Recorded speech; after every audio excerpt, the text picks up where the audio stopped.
Hello दोस्तों, आप सभी का स्वागत है हमारे यूट्यूब चैनल कविंदर भैया पर। आज के इस वीडियो में पढ़ेंगे कक्षा 6 की कृषि विज्ञान यूपी बोर्ड के इकाई 7 को। इकाई का नाम है मुख्य फसलों की खेती। इसके प्रश्न उत्तर को पढ़ेंगे। पहला प्रश्न दिया हुआ है, सही उत्तर पर सही का निशान लगाएं। इसमें पहला प्रश्न है, धान की खेती होती है।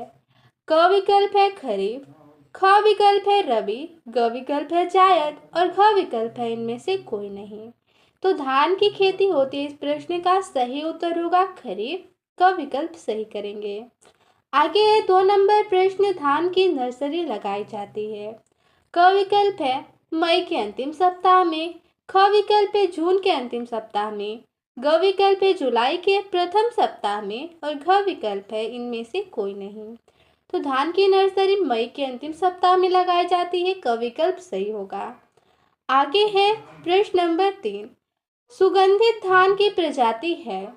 क विकल्प है टा3, ख विकल्प है बासमती 370, ग विकल्प है पूसा बासमती 1, घ विकल्प है उपरोक्त सभी। तो इनमें से सभी जो टा3, बासमती 370, पूसा बासमती 1, ये सभी धान की प्रजाति है, सुगंधित धान की प्रजाति। तो इसमें से चौथा विकल्प सही होगा, उपरोक्त सभी।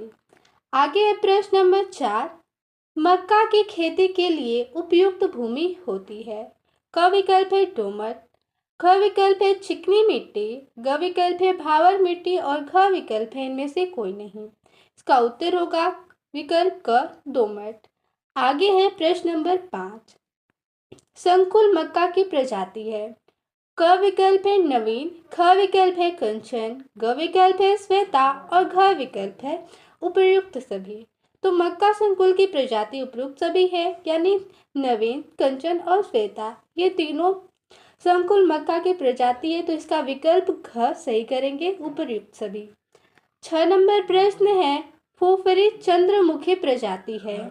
क विकल्प है मक्का, ख विकल्प है आलू, ग विकल्प है मूंग और घ विकल्प है अरहर।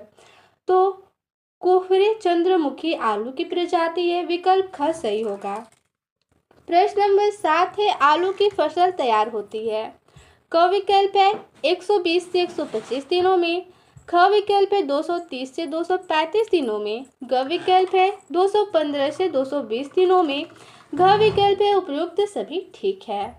तो इसका सही उत्तर होगा, आलू की फसल 120 से 125 दिनों में तैयार होती है। तो विकल्प क सही करेंगे। आगे है 2 नंबर प्रश्न, रिक्त स्थानों की पूर्ति कीजिए। इसमें पहला प्रश्न है, रोपाई के लिए धान की उपयुक्त प्रजाति, आगे है रिक्त स्थान, अच्छी है।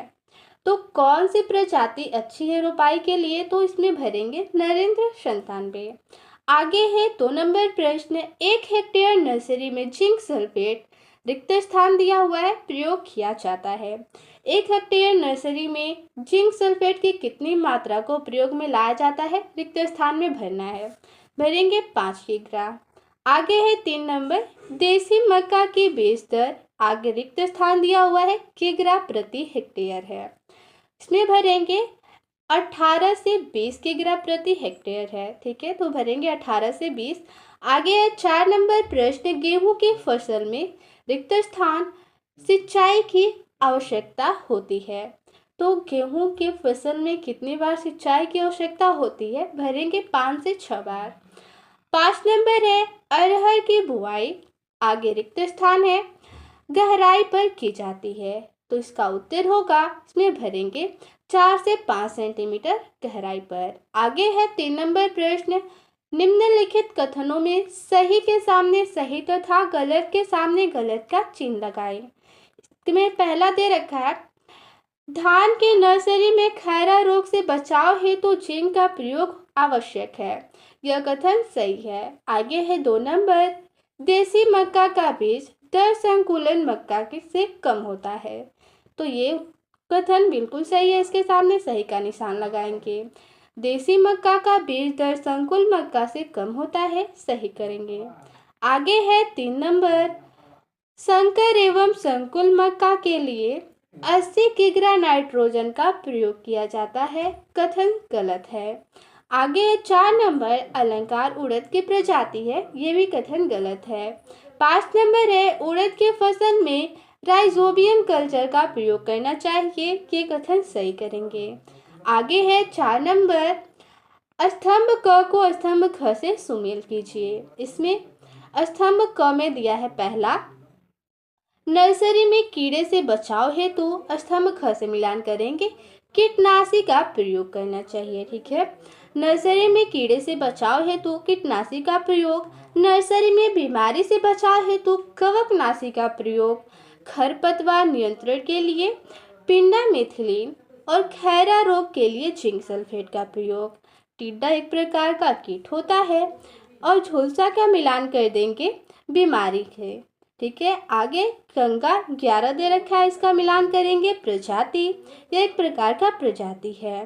ठीक है, एट्राजिन का मिलान करेंगे खरपतवार नाशक दवा, गेहूं का मिलान करेंगे वैशाली से, गेहूं सा खरपतवार, और कीट या रस्ट होता है यहाँ पे बीमारी से। ठीक है, कीट या रस्ट का मिलान करेंगे एक प्रकार की बीमारी।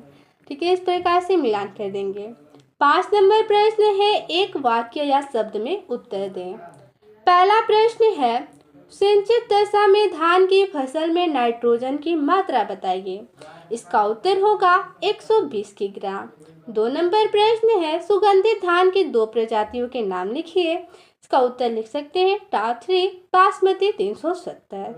आगे है 3 नंबर प्रश्न, धान की रोपाई के समय नाइट्रोजन की कितनी मात्रा प्रयोग करनी चाहिए। इसका उत्तर होगा 60 किग्रा प्रति हेक्टेयर। 4 नंबर प्रश्न है, धान की उन्नतशील फसलों के लिए फास्फोरस की मात्रा बताइए। इसका उत्तर होगा 60 किग्रा प्रति हेक्टेयर। प्रश्न नंबर 5 है, महीन धान की नर्सरी के लिए बीज की प्रति हेक्टेयर मात्रा बताइए। इसका उत्तर होगा 30 किग्रा। आगे है 6 नंबर प्रश्न, 1 हेक्टेयर धान की नर्सरी से कितने हेक्टेयर क्षेत्रफल की रोपाई की जाती है। इसका उत्तर होगा 15 हेक्टेयर। 7 नंबर प्रश्न है, नर्सरी में खैरा रोग से नियंत्रण हेतु कितने जिंक सल्फेट प्रति हेक्टेयर प्रयोग की जाती है। इसका उत्तर होगा 5 किग्रा। 8 नंबर प्रश्न है, धान की रोपाई के समय एक स्थान पर कितने पौधे लगाए जाते हैं। इसका उत्तर होगा 2 से 3 पौधे।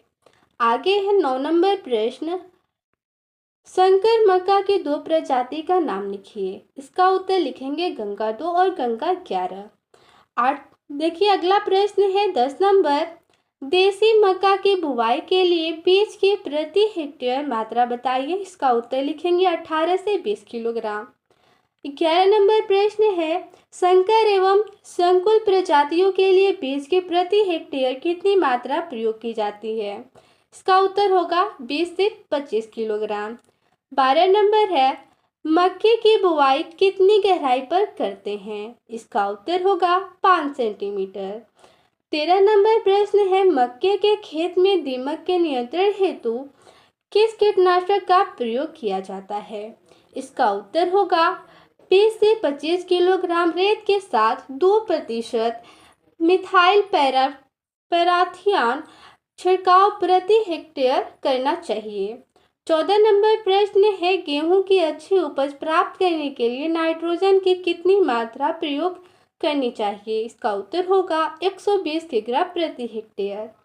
15 नंबर प्रश्न है, गेहूं की फसल के लिए नाइट्रोजन, फास्फोरस एवं पोटास की मात्रा प्रति हेक्टेयर बताइए। इसका उत्तर लिखेंगे 120 किग्रा नाइट्रोजन, 60 किग्रा फास्फोरस, 40 किग्रा पोटास। 16 नंबर प्रश्न है, उड़द को बुआई से पूर्व किस रसायन से उपचारित करते हैं। इसका उत्तर होगा उड़द को बुआई से पूर्व अच्छी पैदावार व सही बढ़ोतरी के लिए राइजोबियम जैसे रसायन से उपचारित करते हैं। 17 नंबर प्रश्न है, मूंग की बुआई के लिए प्रति हेक्टेयर कितने किलोग्राम बीज की आवश्यकता होती है। इसका उत्तर होगा मूंग की बुआई के लिए प्रति हेक्टेयर 15 से 20 किग्रा बीज की आवश्यकता होती है। इस पार्ट में इतना ही प्रश्न था। मिलते हैं अगले वीडियो में। धन्यवाद।